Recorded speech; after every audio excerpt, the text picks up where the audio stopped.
نور کمرے میں آتی کہنے لگی یہ بہت زیادہ بدتمیز ہوتا جا رہا ہے، میں اس کی شکایت تایا ابا سے کروں گی، اور وہ بھی دادی کے سامنے جنہوں نے اسے سر پہ چڑھا کے رکھا ہے۔ کیا کہہ رہا تھا تمہیں؟ مجھے بتاؤ، میں نے کون سا زہر بھرا ہے تمہارے دل میں اس کے لیے؟ میں نے تمہیں عقل دی ہے حیا، کیونکہ تم بہت معصوم ہو اور حد سے زیادہ بے وقوف ہو۔ یہ تمہیں الو بنا رہا ہے۔ میں نے کہا مجھے نہیں پتا نور، مجھے نہیں پتا۔ یہ کہہ کے میں بیڈ پہ بیٹھ کے رونے لگی۔ وہ مجھے روتا دیکھ کے پریشان ہو گئی، کہنے لگی کیا ہوا ہے؟ میں نے کہا میں بھی چاہتی ہوں کہ مجھے اس سے نفرت ہو جائے، ویسی ہی نفرت جیسی تم کرتی ہو، پر مجھے نہیں ہوتی۔ اب اگر مجھے اس سے نفرت نہیں ہوتی تو میں کیا کروں، کیسے کروں؟ مجھے اچھا لگتا ہے تو بس لگتا ہے، میری بھی اختیار میں نہیں ہے۔ میں جانتی ہوں کہ وہ لڑکیوں سے فون پہ باتیں کرتا ہے، دوستیاں کرتا ہے، ہو سکتا ہے کہ میں بھی اس کے لیے ایک ٹائم پاس ہوں، لیکن پھر بھی میں اس کے سامنے خود کو بے بس محسوس کرتی ہوں۔ وہ جیسا بھی ہے نور، مجھے اچھا لگتا ہے، میرے بس میں نہیں ہے کہ میں اس سے نفرت کروں۔ نور کہنے لگی حیا میں پھر تم سے بس ہمدردی ہی کر سکتی ہوں، اینی وے رونا تو بند کرو۔ اسی نے میرے آنسو صاف کیے، میرا میک اپ ٹھیک کیا، چلو جوڑا بنا دوں میں تمہارا۔ میں نے کہا نہیں، ایسے ہی رہنے دو، میں نے جوڑا نہیں بنایا تھا۔ ہم سب ہال میں چلے گئے، وہاں میں نے نوٹ کیا کہ ہادی ہال کی بس ایک ہی کرسی پہ بیٹھا رہا، کسی کام میں آگے نہیں بڑھا۔ دادی نے بھی اسے پکارا کہ پیچھے کیوں بیٹھے ہو، تائی اماں نے بھی ڈانٹا، لیکن اس نے نہ کسی کی سننی تھی نہ اس نے سنی، ماتھے پہ بل ڈالے وہیں بیٹھا رہا۔ سب نے اس بات کو محسوس کیا۔ جب تہمینہ کی رخصتی کے بعد ہم سب گھر واپس آئے تو سب ہمارے ہی پورشن میں بیٹھے تھے۔ تایا ابا کہنے لگے کہ حیا بیٹا سب کے لیے چائے بنا لو۔ میں نے کہا جی تایا ابا، میں بھی بناتی ہوں۔ میں کچن میں جانے لگی، جب سب لوگ لاؤنج میں بیٹھے، یہاں تک کہ دادی بھی وہیں بیٹھی ہوئی تھی، میں جب جانے لگی تو ہادی لاؤنج میں داخل ہوا، تیز قدموں سے میرے پاس آیا، میرا ہاتھ پکڑا اور سب کے سامنے مجھے دادی کے پاس لے کے گیا۔ سب مجھے ہی دیکھ رہے تھے اور ہادی کو۔ ہادی کیا کر رہے ہو، میرا ہاتھ چھوڑو۔ سب لوگ ایک دم سے ہی چپ ہو گئے، مجھے بہت عجیب لگ رہا تھا۔ ہادی یہ کیا بدتمیزی ہے، حیا کا ہاتھ چھوڑو۔ تایا ابا کے ماتھے پہ بل پڑے، مگر اسے تو جیسے کسی کی پرواہ تک نہیں تھی۔ دادی میں حیا سے شادی کرنا چاہتا ہوں، اس نے سب کے سامنے دادی سے کہا۔ میں تو اگلا سانس لینا بھول گئی۔ میرے والد، تایا، چچا سب کھڑے ہو گئے۔ میری تائی اماں کی آنکھیں حیرت سے پھیلی، میری دادی کبھی مجھے دیکھے جا رہی تھیں کبھی ہادی کو۔ ہادی میرا ہاتھ چھوڑو پلیز، میں تو بری طرح سے ڈر گئی تھی۔ سب لوگ لاؤنج میں بیٹھے تھے، میرے والد میرے پاس آئے۔ ہادی حیا کا ہاتھ چھوڑو۔ میرے والد کا لہجہ بہت سخت تھا، مگر اس نے پھر بھی میرا ہاتھ مضبوطی سے پکڑے رکھا۔ چچا میں حیا سے شادی کرنا چاہتا ہوں۔ میرا ہاتھ چھوڑو ہادی، میرا تماشا مت بناؤ پلیز۔ میرے آنسو بہنے لگے۔ تایا ابا آگے بڑھے اور ایک زوردار تھپڑ ہادی کے منہ پہ مارا۔ ہاتھ چھوڑو بچی کا، یہ کیا بےہودگی ہے ہادی؟ تایا ابا غصے سے پھنکار کے بولے تھے۔ دادی فوراً سے کھڑی ہو گئی۔ ہادی بیٹا ہاتھ چھوڑو حیا کا۔ دادی بھی پریشان ہو گئی۔ کسی میں ہمت ہے تو چھڑوا کے دکھا دیں، اس کا ہاتھ میں اس وقت چھوڑوں گا جب آپ سب لوگ اسے میرے نام کریں گے۔ میری والدہ کہنے لگی میں مر کے بھی کبھی اپنی بیٹی کی شادی تم سے نہیں کروں گی ہادی، ہاتھ چھوڑو حیا کا۔ میری والدہ کو نہ تائی اماں پسند تھی نہ ہادی۔ تائی اماں کہنے لگی ہادی ہاتھ چھوڑو لڑکی کا، پتہ نہیں خود کو کیا سمجھتی ہے، نہ شکل ہے نہ رنگ روپ ہے۔ تائی اماں نے اپنی کڑواہٹ نکالی۔ دادی میں آپ سے کچھ کہہ رہا ہوں، آپ بڑی ہیں اس گھر کی، آپ اپنا فیصلہ سنائیں، اور آپ کا فیصلہ 100% میرے حق میں ہونا چاہیے، ورنہ پھر بھی شادی میں حیا سے ہی کروں گا۔ میری کلائی سرخ ہو چکی تھی۔ میری والدہ کہنے لگی عجیب بدماشی ہے، اس لڑکے کے اور اس کی ماں کے مزاج ہی نہیں ملتے، اور بیٹا ہے کہ… میری والدہ کی بات یہیں تک پہنچی تھی جب وہ چلا کے بولا چچی میں حیا کو خوش رکھوں گا، اسے کوئی تکلیف نہیں ہوگی، آپ امی کی باتوں پہ توجہ نہ دیں۔ میرے والد کہنے لگے تمہیں ہو کیا گیا ہے، تم ابھی پڑھ رہے ہو ہادی، ابھی جاب نہیں کرتے ہو، کس بل بوتے پہ اتنا بڑا دعویٰ کر رہے ہو؟ میں کس بل بوتے پہ تمہاری شادی اپنی بیٹی سے کر دوں؟ ہمارے خاندان کی سبھی بیٹیاں اچھے کھاتے پیتے گھرانوں میں گئی ہیں، تمہارے ہاتھ میں کیا ہے؟ دادی اماں کہنے لگی یہ کیا بات کی تم نے وجاہت، یہ سب کچھ میرے ہادی کا ہی تو ہے۔ میرے والد کہنے لگے یعنی کہ یہ لڑکا اپنے باپ پہ ہمیشہ ڈیپینڈنٹ رہے گا۔ معاف کیجیے گا اماں جی، مجھے اپنی بیٹی ایسے شخص کو نہیں دینی جو باپ کی کمائی پہ اکڑتا پھرے، اور کل کو میری بیٹی اپنی ضروریات کے لیے ساس اور سسر کی طرف دیکھے۔ ہادی نے میرا ہاتھ چھوڑ دیا اور میرے والد کے سامنے جا کے کھڑا ہو گیا۔ چچا میں اپنے خود کے بل بوتے پہ آپ کو کھڑا ہو کے دکھاؤں گا، لیکن ایک وعدہ آپ کو بھی کرنا پڑے گا کہ آپ تب تک حیا کو میری امانت سمجھیں گے۔ میرے والد کہنے لگے میں ساری عمر اسے تمہارے نام پہ نہیں بٹھا سکتا۔ وہ کہنے لگا بس اگلے 4 سال میں آپ کو اپنے باپ کے سہارے کے بنا بہت کچھ بن کے دکھا دوں گا۔ میرے والد کہنے لگے ٹھیک ہے، دیکھ لیتے ہیں کہ تم کون سے تیر مار لیتے ہو۔ ہادی دادی کے پاس گیا، دادی اپنی سونے کی انگوٹھی دے۔ دادی نے اپنی انگوٹھی سونے کی اتاری انگلی سے اور ہادی کے ہاتھ پہ رکھ دی۔ ہادی میرے پاس آیا، میں گھبرا کے اپنے والد کے ساتھ کھڑی ہو گئی۔ اس نے میرا ہاتھ پکڑا اور مجھے انگوٹھی پہنا دی۔ حیا اب صرف میری ہے، آج کے بعد کوئی بھی اس کا رشتہ کہیں اور طے نہیں کرے گا۔ یہ کہہ کے وہ اپنے کمرے میں چلا گیا۔ تائی اماں مجھے کھا جانے والی نظروں سے دیکھتی ہوئی اپنے پورشن میں چلی گئی۔ سبھی اپنے اپنے کمروں میں چلے گئے۔ دادی چپ چاپ ابھی تک لاؤنج میں ہی بیٹھی ہوئی تھی۔ پھر وہ میری طرف دیکھنے لگی۔ میں یوں کھڑی تھی جیسے پتھر کا مجسمہ۔ مجھے اندازہ نہیں تھا کہ وہ اتنا بڑا تماشا بھی لگا سکتا ہے۔ دادی مجھ سے کہنے لگی تمہاری رنگت کیوں لٹھے کی طرح سفید پڑ گئی ہے، جاؤ اپنے کمرے میں جا کے آرام کرو۔ یہ کہہ کے خود بھی اٹھ کے اپنے کمرے میں چلی گئی۔ میں جب اپنے کمرے میں گئی تو نور بھی بت بنی ہوئی تھی۔ میری رنگت واقعی سفید پڑ چکی تھی۔ پتہ نہیں اب کیا ہوگا۔ دل میں چھپی سب کی نفرتیں باہر آ چکی تھیں۔ میری ماں بھی تائی اماں کے لیے نفرت کے جذبات ہی رکھتی تھی، اور تائی اماں کی نفرت تو کسی سے بھی ڈھکی چھپی نہیں تھی۔ کوئی بھی اس رشتے سے خوش نہیں تھا، نہ دادی، نہ تایا تائی، نہ میرے والدین۔ میں بے جان سی بیڈ پہ بیٹھ گئی، نور بھی میرے پاس بیٹھ گئی۔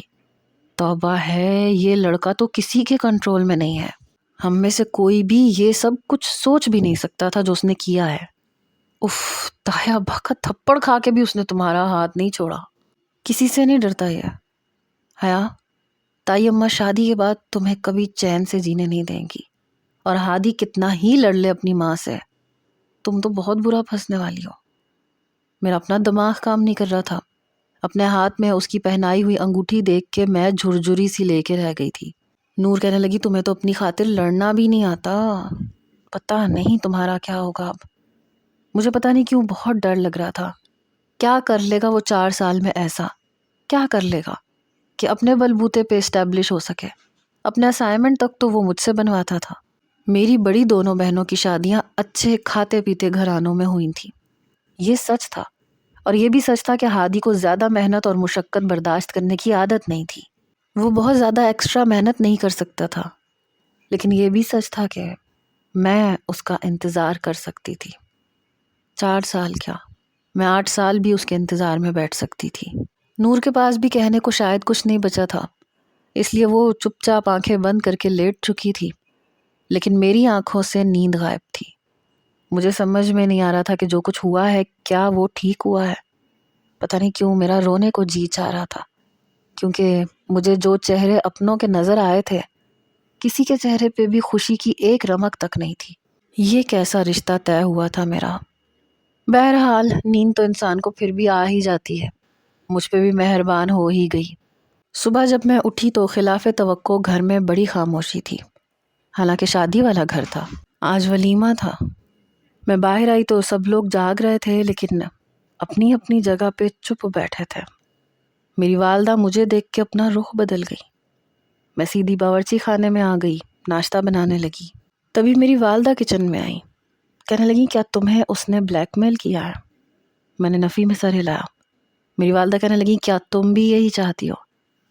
میں نے کہا مجھے نہیں پتا امی، مجھے کچھ بھی نہیں پتا۔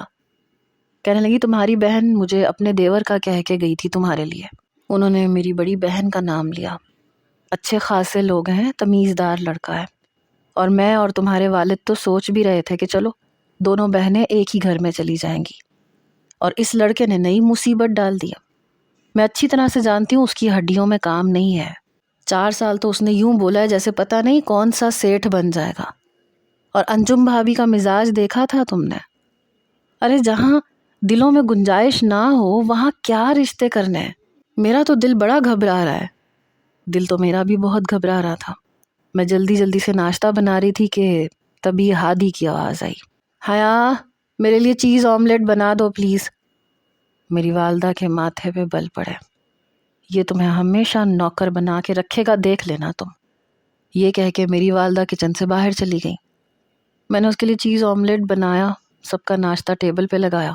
بڑی خاموشی سے سب نے ناشتہ کیا۔ پھر ہادی تایا ابا سے کہنے لگا، بابا میرا یونیورسٹی میں آخری سیمسٹر ہے، 2 مہینے بعد پیپر ہے، اس کے بعد میں باہر لندن یا امریکہ کی کسی کمپنی میں جاب کے لیے اپلائی کروں گا۔ یہ سن کے تایا ابا نے اسے بڑی حیرت سے دیکھا، پھر اپنے کندھے اچکائے۔ تم اپنی مرضی کے مالک ہو، ہم کون ہوتے ہیں تمہیں کچھ کہنے والے؟ سارے فیصلے جب تم نے خود ہی کرنے ہیں تو پھر ہمیں بتانے کی بھی زحمت نہیں کرو۔ بیچ میں ہی ناشتہ چھوڑ کے تایا ابا اپنے کمرے میں واپس چلے گئے۔ تائی اماں بھی اسے غصے سے دیکھتی ہوئی اپنے کمرے میں جا چکی تھیں، لیکن وہ چپ چاپ ناشتہ کرتا رہا۔ میں نے بس تھوڑا سا ہی ناشتہ کیا۔ ولیمہ سب نے اٹینڈ کیا تھا لیکن سب ہی آج چپ چپ سے تھے، پہلے جیسی گرم جوشی نہیں تھی۔ گھر میں آ کے سیدھا میں اپنے کمرے میں آئی، تبھی میرے موبائل پہ ہادی کی کال آنے لگی۔ نور سائڈ ٹیبل پہ رکھا میرا موبائل دیکھ چکی تھی اور اس پہ جگمگاتا ہوا ہادی کا نمبر بھی۔ پھر گہری سانس لے کر ڈریسنگ ٹیبل کے سامنے بیٹھ کر اپنی چوڑیاں اور جیولری اتارنے لگی۔ میں یہ سمجھ نہیں پا رہی تھی کہ مجھے اس کا فون اٹھانا چاہیے یا نہیں۔ نور سامنے ڈریسنگ ٹیبل کے شیشے سے مجھے ہی دیکھ رہی تھی۔ اٹھا لو اس کا فون، ورنہ جب تک تم اٹھاؤ گی نہیں وہ تمہیں مسلسل فون کرتا رہے گا۔ باز آنے والا تھوڑی ہے، ڈھیٹ ابن ڈھیٹ ہے۔ میں نے فون اٹھایا، کان پہ لگایا۔ میں نے کہا ہاں بولو کیا کام ہے؟ کہنے لگا حیا میری بات بڑی غور سے سنو، سب کے رویوں کو دیکھنے کی ضرورت نہیں ہے تمہیں، یہ سب کچھ وقتی ہے، وقت کے ساتھ ساتھ سب لوگ اس رشتے کو ایکسیپٹ کر لیں گے۔ دیکھو پیچھے ہٹنے کے بارے میں سوچنا بھی مت، ہو سکتا ہے کہ چچا اور چچی تمہیں پریشرائز کریں۔ میری بات سن رہی ہو نا تم؟ میں جانتا ہوں کہ تم بہت جلدی انڈر پریشر آ جاتی ہو۔ حیا تمہیں ڈٹ کے رہنا پڑے گا، کیونکہ میں 2-3 مہینے بعد چلا جاؤں گا اور پھر 4 سال بعد واپس آؤں گا۔ ایسے لگ رہا تھا جیسے بڑی مشکل سے الفاظ اپنے منہ سے ادا کر رہا ہے۔ حیا تم سن رہی ہو نا میں کیا کہہ رہا ہوں؟ میں نے کہا نور ابھی بھی ڈریسنگ ٹیبل کے سامنے بیٹھی مجھے ہی دیکھ رہی تھی۔ کیا زبان نہیں ہے کیا تمہاری؟ میری بات کا جواب طریقے سے دو حیا، نور کی طرف دیکھنے کی ضرورت نہیں ہے۔ پتہ نہیں اسے کیسے پتہ چل گیا کہ میں نور کو دیکھ کے ٹھیک سے بات نہیں کر پا رہی۔ میں نے کہا میں نے کچھ کہا تھوڑی ہے، میں نے انکار تھوڑی کیا ہے۔ کہنے لگا دیکھو میں تمہارے مزاج سے اچھی طرح واقف ہوں، تم بہت جلدی گھبرا جاتی ہو، ڈر جاتی ہو، اسی لیے کہہ رہا ہوں تمہاری خاطر جا رہا ہوں میں اتنی دور، اور سب سے زیادہ میرے لیے یہی مسئلہ ہے کہ میں وہاں تمہیں نہیں دیکھ پاؤں گا۔ حیا میں تم سے بہت محبت کرتا ہوں، اور یہ میری محبت ہے کہ میرے نام کی انگوٹھی تمہارے ہاتھ میں موجود ہے، تم میری امانت ہو۔ سمجھ رہی ہو نا میں کیا کہہ رہا ہوں؟ میں نے کہا ہاں میں سمجھ رہی ہوں۔ دیکھو میرے ساتھ دھوکے بازی مت کرنا، مجھے چیٹ مت کرنا، اور کسی کی باتوں میں آنے کی ضرورت نہیں ہے تمہیں، ورنہ تم مجھے اچھے طریقے سے جانتی ہو۔ میں سب سے اپنی بات منوانے کا حوصلہ اور ہمت رکھتا ہوں، اور اس کا ثبوت میں تمہیں دے چکا ہوں، اور اب ثبوت دینے کی باری تمہاری ہے۔ ایسے کرو کہ تم بھی MBBS کر لو، یہاں پہ تمہارا MBBS ہو جائے گا، وہاں پہ میں بھی کسی نہ کسی مقام پہ پہنچ جاؤں گا۔ میں بہت محنت کروں گا، تمہارے لیے دن رات ایک کر دوں گا، لیکن وعدہ کرو میرے ساتھ میرا انتظار کرو گی۔ میں تمہارا انتظار کروں گی، تم بے فکر ہو کے جاؤ، حیا تمہاری ہے اور تمہاری ہی رہے گی۔ میری بات سن کے اس نے گہری سانس لی کہ اس کی سانس کی آواز میں نے سنی۔ شکر ہے، تمہیں پتہ ہے تمہارا یہ ایک جملہ مجھے اتنا اطمینان دلا چکا ہے۔ I love you۔ یہ کہہ کے اس نے فون بند کر دیا۔ نور اپنی جیولری اتار چکی تھی، ہاتھ پہ لوشن لگاتے ہوئے میرے پاس آ کے بیٹھ گئی۔ یقیناً دھمکیاں دی ہوں گی اس نے تمہیں۔ میں نے نفی میں سر ہلایا۔ نہیں تو ایسا تو کچھ نہیں کہا۔ وہ کہنے لگی جانے بھی دو، اچھی طرح سے جانتی ہوں میں اسے، ابھی اس کے سر پہ تمہاری محبت کا بھوت سوار ہے، باہر جائے گا تو وہاں کوئی نہ کوئی پسند آ جائے گی، پھر تمہیں بھول جائے گا، اور تم بے وقوف لڑکی اس کے انتظار میں اپنی عمر گنوا بیٹھو گی۔ تم جیسی بے وقوف لڑکیاں ایسی ہی ہوتی ہیں اور ایسے ہی کرتی ہیں۔ اینی وے بیسٹ آف لک۔ مجھے سمجھ میں نہیں آ رہا تھا کہ سچا کون ہے اور جھوٹا کون ہے۔ کیا نور ٹھیک کہہ رہی تھی یا ہادی کی باتیں سچی تھیں؟ میں نے آنکھیں بند کی اور میرا جی چاہا کہ میں ہادی کی ہر بات پہ یقین کر لوں۔ شاید میرا دل پہلے سے اس پہ فریفتہ تھا، اس لیے اس کی باتوں پہ یقین کرنے کو دل چاہتا تھا۔ ابھی بھی وہ اپنا ہر کام مجھی سے کہتا تھا، لیکن اس بار جب بھی وہ حیا کہتا سب کی نظریں مجھ پہ اٹھتی۔ حالانکہ پہلے بھی وہ ایسے ہی کام کہتا تھا لیکن تب کوئی توجہ نہیں دیتا تھا۔ اب تو دادی کے ماتھے پہ بھی بل پڑ جاتے تھے۔ مجھے کوئی منع نہیں کرتا تھا کہ اس کے کام کیوں کر رہی ہو، لیکن سب کی نظریں مجھے اپنے وجود پہ چبھتی ہوئی محسوس ہوتی تھیں۔ میں اسے کئی بار کہہ چکی تھی کہ مجھ سے مت کہا کرو، مجھے مت پکارا کرو، سب دیکھتے ہیں۔ کہنے لگا تو دیکھنے دو، سب جلتے ہیں، جلنے دو۔ میری دونوں بہنیں تہمینہ کی شادی پہ بھی رہنے نہیں آئیں، لیکن شاید امی انہیں بتا چکی تھیں، اس لیے وہ دونوں اکٹھی رہنے آ گئیں اور مجھے گھیر کے بیٹھ گئیں۔ تمہیں کیا پاگل کتے نے کاٹا تھا؟ اس نے تمہارا ہاتھ پکڑا اور تمہارے ہاتھ میں انگوٹھی تک پہنا دی اور تم نے احتجاج تک نہیں کیا۔ تم کیوں کچھ نہیں بولی حیا؟ امی نے انکار کیا، بابا نے انکار کیا، تایا نے کہا، تائی اماں تک چپ نہیں رہی، اور تم کیوں چپ رہی؟ تم نے کیوں یہ نہیں کہا کہ وہ تمہیں پسند نہیں ہے؟ وہ تو اسی خوش فہمی میں ہوگا کہ تم بھی راضی ہو۔ نور بھی وہیں بیٹھی تھی صوفے پہ، اپنے ناخن گول کر رہی تھی۔ کہنے لگی آمنہ آپی آپ کسے سمجھا رہی ہیں؟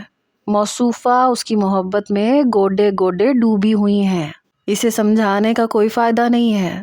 اسے بس ہادی کی بات سمجھ میں آتی ہے، وہ فون کر کے اسے دھمکیاں دیتا ہے اور یہ آگے سے جی جی کرتی رہتی ہے۔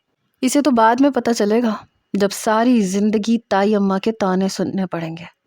اور یہ جو ہادی ہے نا، جس کی محبت کو یہ اپنے سینے سے لگائے ہوئے ہے، سب سے پہلے تو یہی اسے ذلیل کرے گا۔ لیکن خیر چھوڑو، اسے بس محبت کرنا تھی۔ میں نے کہا نور خدا کے لیے چپ ہو جاؤ۔ 2 مہینے بھی گزر گئے، ہادی نے بہت محنت کی، پیپر بھی دیے اور خلاف توقع اس کا رزلٹ بھی اچھا آیا، اور پہلی بار میرے دل کو بڑی تسلی ہوئی کہ اس نے محنت کی ہے، ورنہ اسے پرواہ بھی نہیں ہوتی تھی۔ تایا ابا تو اس کا رزلٹ دیکھ کے حیران تھے۔ اور پھر 15 سے 20 دن لگے جب اس نے یہ کہا کہ اسے لندن میں جاب مل گئی ہے اور رہائش بھی وہیں ملے گی۔ اس نے تایا ابا سے کہا کہ اسے ادھار میں پیسے چاہیے جو وہ اپنے بینک اکاؤنٹ میں شو کروا سکے، اور بہت جلد وہ سب کچھ انہیں ان کا واپس کر دے گا۔ پتہ نہیں اس کے جانے کا سن کے میرے دل کو کیا ہوا تھا۔ میرا دل بے حد بے چین تھا۔ پہلی بار ایسا لگ رہا تھا کہ وہ جائے گا تو مجھے پتہ نہیں کیا ہو جائے گا، لیکن میں چاہتی تھی کہ وہ جائے اور کامیاب لوٹ کر آئے۔ جیسے اس کا رزلٹ دیکھ کے سب کے منہ کھلے کے کھلے رہ گئے تھے، اس کی کامیابی دیکھ کے بھی سب دنگ رہ جائیں۔ جس صبح اس نے جانا تھا، رات کے 1 بجے اس کا میسج آیا۔ نور سو چکی تھی، نیند تو مجھے بھی نہیں آ رہی تھی۔ کہنے لگا حیا چھت پہ آؤ، کل میں چلا جاؤں گا اور پھر 4 سال بعد آؤں گا۔ پتہ نہیں کیوں لیکن چھت پہ جانے سے میں گھبرا رہی تھی۔ میں نے کہا نہیں، سب سو رہے ہیں، کسی کی آنکھ کھل گئی اور یوں چھت پہ دیکھ لیا تو کتنی بری بات ہو جائے گی۔ کہنے لگا مجھے کچھ نہیں پتا، میں 4 سال کے لیے جا رہا ہوں، کیا تمہیں کچھ نہیں ہو رہا؟ میں نے کہا ہو رہا ہے، یہ کہہ کے میں رونے لگی۔ کہنے لگا پاگل لڑکی اوپر آؤ۔ موبائل بند کر کے کمرے میں ہی میں رکھ چکی تھی۔ میں نے نور کو دوبارہ دیکھا، وہ گہری نیند سو رہی تھی۔ بڑی آہستگی سے میں نے کمرے کا دروازہ کھولا۔ پورے لاؤنج میں سناٹا مچا ہوا تھا۔ میں بڑے آرام سے سیڑھیاں چڑھ کے اوپر آئی۔ اوپر بھی سب لوگ سو رہے تھے اور اس سے اوپر چھت تھی۔ جب میں چھت پہ آئی تو ٹھنڈی ہوا چل رہی تھی اور وہ میرا انتظار کر رہا تھا۔ مجھے دیکھ کے مسکرانے لگا، میرے پاس آ گیا، کہنے لگا مجھے پتا تھا تم ضرور آؤ گی۔ میرا ہاتھ پکڑنے لگا، لیکن میں نے ہاتھ نیچے کر لیا۔ نہیں ہادی پلیز، میں تمہارے ساتھ بیٹھ جاؤں گی، ہم باتیں بھی کریں گے، لیکن تم مجھے ہاتھ نہیں لگاؤ گے۔ کہنے لگا اتنا بڑا ظلم تو نہ کرو، کل چلا جاؤں گا، پتہ ہے 4 سال بعد آؤں گا۔ میں نے کہا پھر بھی ہمارے بیچ میں ایسا کوئی رشتہ نہیں ہے کہ تم بے تکلف ہو کے میرا ہاتھ پکڑتے رہو، مجھے اچھا نہیں لگتا۔ کہنے لگا ٹھیک ہے۔ پھر اس نے چھت پہ بندھی ہوئی رسی سے چادر اتاری اور چھت کے کونے میں بچھا دی۔ کہنے لگا بیٹھو۔ میں پھر بھی فاصلہ رکھ کے بیٹھ گئی۔ ہم چھت کی دیوار کے ساتھ ٹیک لگا چکے تھے۔ کہنے لگا مجھے یاد کرو گی؟ میں نے کہا بہت زیادہ۔ وہ مسکرایا۔ کتنا؟ میں نے کہا ہر لمحہ، میں تمہیں بھول ہی نہیں سکتی، اور یاد انہیں کیا جاتا ہے جنہیں بھلایا جائے۔ پھر میں نے کہا ایک بات کہوں تم سے؟ کہنے لگا ایک کیوں؟ آدھی رات باقی ہے، باتیں ہی تو کرنی ہے۔ میں نے کہا مجھے بھول تو نہیں جاؤ گے؟ وہاں جا کے کسی اور کی محبت میں تو نہیں پڑ جاؤ گے؟ میں تمہارا انتظار کرتی رہوں اور تمہیں وہاں کوئی اور پسند آ جائے؟ میری بات پہ وہ ہنسنے لگا، اور اس کی ہنسی دیکھ کے میرا دل ڈوب رہا تھا۔ کہنے لگا ہاں ہو بھی سکتا ہے، کسی پریوش کا چہرہ دیکھ کے میرا دل ڈاواں ڈول ہو جائے۔ میری آنکھوں میں فوراً سے پانی بھر آیا۔ میری آنکھوں میں نمی دیکھ کے اس کی ہنسی کو بریک لگی۔ ایک دم سنجیدہ ہو گیا۔ اے لڑکی، پاگل ہو کیا؟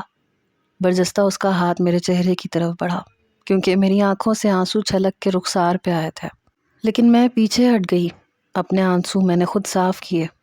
کہنے لگا پتہ ہے جو خوبصورتی تمہارے اس گندمی رنگ میں ہے وہ سفید رنگ میں کہاں؟ پتہ ہے تم بہت اچھی ہو، اور سب سے اچھی بات تمہاری یہ ہے کہ تم دل کی صاف ہو۔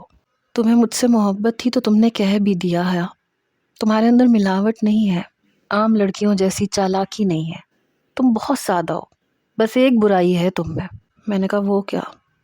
کہنے لگا دوسروں کی باتوں میں آ جاتی ہو، لیکن بہرحال تم نے وعدہ کیا ہے کہ تم میرے معاملے میں کسی کی باتوں کو سن کے کان نہیں دھرو گی۔